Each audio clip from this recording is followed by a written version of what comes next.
তারা আমাকে ফজা পাগলা বলে কথা বলে। উনি একদিন এটা বলে, এই আলবদর রাজাকারের বাচ্চারা, এখনো কিন্তু ফজলুর রহমানদের মতো মুক্তিযোদ্ধারা জীবিত আছে। এই দেশে মুক্তিযুদ্ধ হয়েছে। বিরোধী দলের নেতা বলেছেন উনি মুক্তিযোদ্ধা পরিবারের লোক এবং উনি শহীদ পরিবারের লোক এবং উনি জামাতে ইসলাম করেন। এটা ডাবল অপরাধ।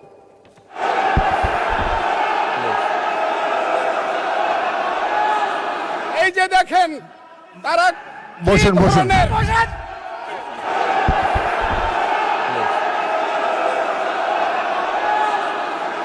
সারা জাতি দেখছে, লাইভ টেলিকাস্ট হচ্ছে।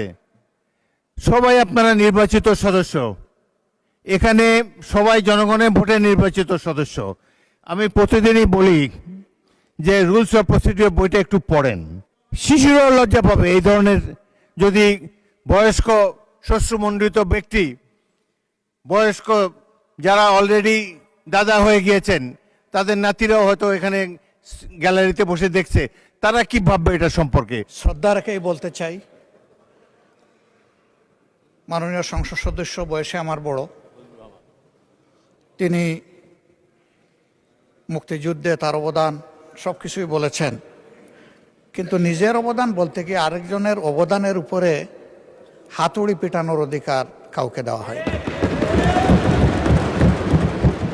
তিনি পার্সোনালি আমাকে হার্ট করেছেন।